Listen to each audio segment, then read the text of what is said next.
You know, I have been cooking ever since I was 12 years old. And when I came into my RV, I thought, surely I don't need any instructions to know my way around this little RV kitchen. Y'all, I was wrong.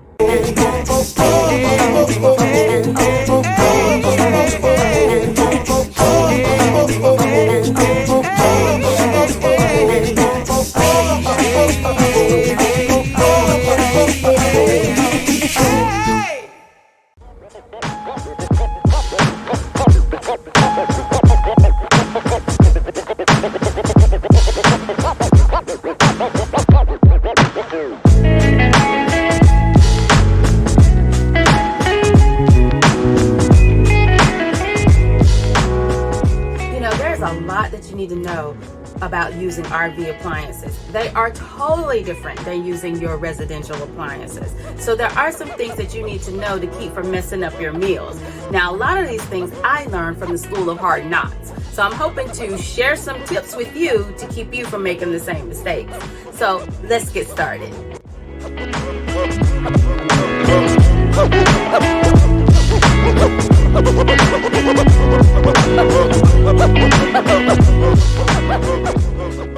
So let's talk about the RV refrigerator first. Obviously, it's very different than what you have at home because it can run off of gas or it can run off electric. Generally, what I do is I keep my refrigerator on auto. Auto tells the refrigerator that whenever there's electric available, you can use that as a default, but when there is no electric available, it will switch over to gas. Now, we're parked right now, and there's nothing in my refrigerator, so my refrigerator is off. But when you get ready to use it, you need to decide if you want it on auto. Now, if you're boondocking, then you may just want to set it on gas only because you won't have any electric and you don't want to use up your electric to power your refrigerator. So you may want to just keep it on gas. And that brings me to another point. You must have sufficient charge on your house batteries in order to operate your refrigerator. Now, if you have a generator, you can turn the generator on to power up your refrigerator, but the default is your house batteries. So if you don't have sufficient power on your house batteries, then you will definitely need to power up your generator in order to operate your refrigerator. Now, the thing that I feel that is most important to know about your RV refrigerator is you need to understand how it reaches its temperature and how long it takes for it to reach its temperature. Again, School of Hard Knocks taught me that my refrigerator takes between 36 to 48 hours in order to reach a temperature where I can actually store my food. Now, I have heard, I saw it on a YouTube video, that you can turn on your refrigerator the night before you leave for a trip and it's ready to go the next day. That was not the case with my refrigerator. Again, my refrigerator takes 36 to 48 hours. So when I put my food in the refrigerator, all of my meat spoiled. My vegetables were cooling, my drinks were cooling, but my meat was spoiling. So what I generally do now, just to be on the safe side, is I put my meats in my freezer first. It doesn't matter if they freeze solid. I'll just remember to thaw them out when we get ready to use them. But I'd rather them freeze than for them to be in my refrigerator spoiling. So I usually keep them in the freezer. And then if they do freeze rock solid, then I may transfer them into my refrigerator when we get closer to the point of cooking them. So what you can do, which I did not do, I just basically had to learn the hard way, but you can buy a thermometer and put a small thermometer inside your refrigerator to make sure it's reaching the temperature in order to keep your food from spoiling. My next tip is when you are stocking your refrigerator, you don't want to hold your door open while you're putting food in. You know, we do that at home. We just leave the door open and we go back and forth putting food inside. You don't really want to do that with your RV refrigerator. You want to keep your door closed as much as possible because the more you leave it open, the coolness just escapes it so much quicker than a residential refrigerator. So leave it closed as much as possible when you're loading it. And then also, speaking of closing your refrigerator, you also want to make sure you hear that. That is the sound you want to make sure you hear. Both your freezer and your refrigerator. If you do not hear that, I mean, again, that's leaving the door open and all of your coolness is going to escape from your refrigerator. The next thing I want to tell you about your RV refrigerator, especially for those of us who are part-timers and we turn our refrigerator on and off often, you want to make sure that you clean it really, really good. I mean, guys, when you open up your refrigerator, it may seem to be clean. It may not have any residue that you can see on your shelves, but I guarantee you it's there. And if you don't clean it really good, then you come back in a week, you'll see mold, black mold has taken over your refrigerator. So what you want to do, and what I do, I'm from the old school, I like to clean with a little bit of bleach in my cleaner. So if that's not you, whatever cleaner you decide to use, I douse it down really good and then wipe it clean with a clean cloth. It's very important that you clean it, whether you see something there or not.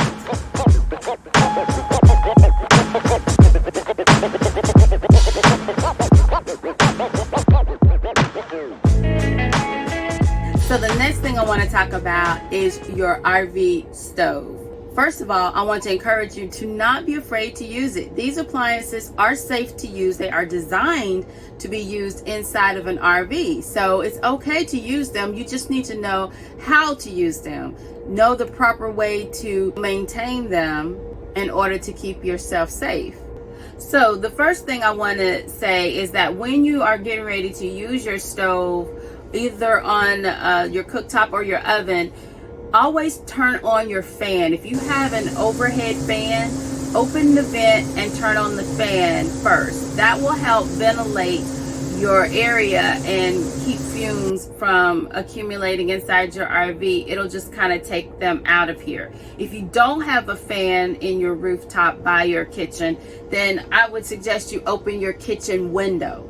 Either way, just allow some circulation through your RV while you're cooking.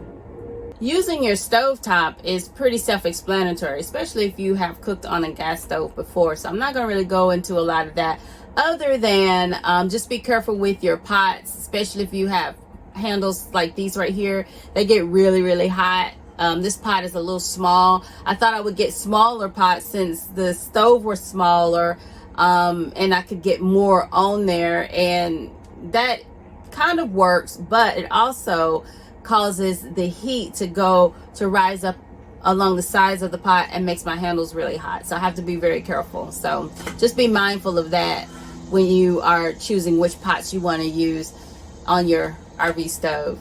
But let's talk about the oven, because this is where I learned the most about cooking in an RV.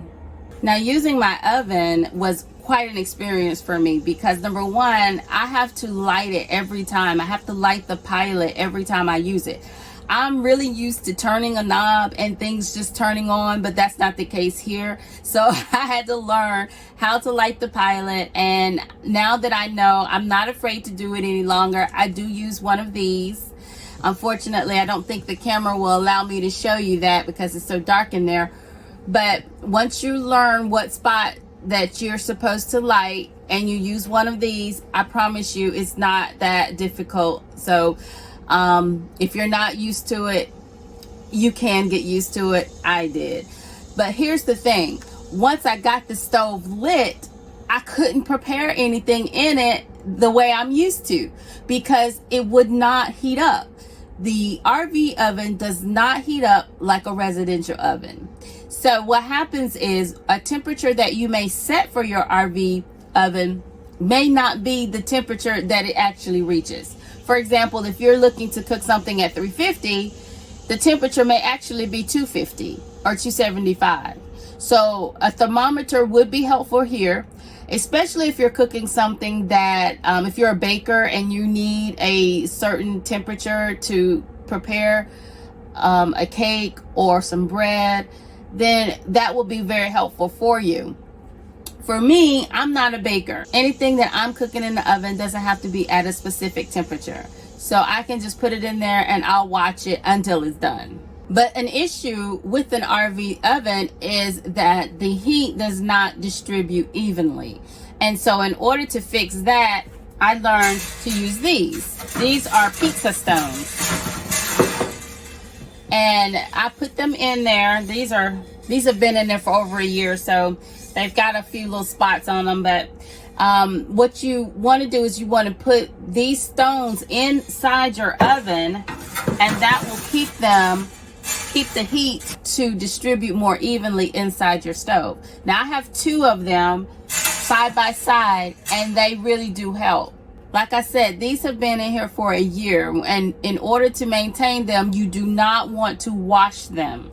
If they get nasty or stains on them so bad that you just can't deal with them any longer, you want to throw them away and get some new ones. I have some extra ones, so when these get bad enough that I just can't stand them anymore, I'll throw them away and I'll replace them with some new ones, because if once you get them wet, then you really mess them up and they don't distribute the heat as much. So you want to make sure that you do not wash them. And this is just a cookie sheet that I store in there. Now, that brings me to my next point. I tried to cook toast in my oven. Have you guys ever tried to cook toast in your RV oven? I didn't think it was possible to cook toast inside an RV oven. I actually had toast in the oven, no lie, for over 20 minutes, and it still was not done. So I learned how to use my broil feature on my RV oven. I had no idea, guys. So, like I said, this is the element right here that heats up. What you do is you take your pan and you put your pan down here. Did you know that? Be honest, y'all. Send me a comment and let me know. Am I the only one who did not know that? I'm thinking, who puts a pan all the way down to the bottom of the oven? I was totally shocked to know this is how you broil in an RV oven. So when I made my toast and I put it down here under the elements, then it browned and it turned out perfect. Well, I'm not going to say it turned out perfect, because there were some pieces of toast that was browning quicker than others, so I had to kind of move my pan around, but it browned. The point is, I was able to make the toast because I couldn't make it before. So, I mean, honestly, if you do that, let me know, because I was totally shocked. It was revelation to me. But so this is how you use your broil. And I had a chicken pie that I had cooked at home and brought with us. It was in my freezer. When I got ready to cook it, I cooked the chicken pie up on the rack, but then it didn't brown. The crust didn't brown. So I took it out and put it down here at the bottom, and it browns perfectly. So I tell you, you learn something new every day. So this was really shocking to me to know that I could do this with my RV oven. So I'm glad I was able to share that with you. And if you did know that, tell me about it in the comments. So I hope this was some good information for you guys, and I hope it helps you to not be afraid to use your RV appliances to keep your meat from spoiling, and it helps you make some toast. Thanks for watching, guys. You all be safe out there. Check you later.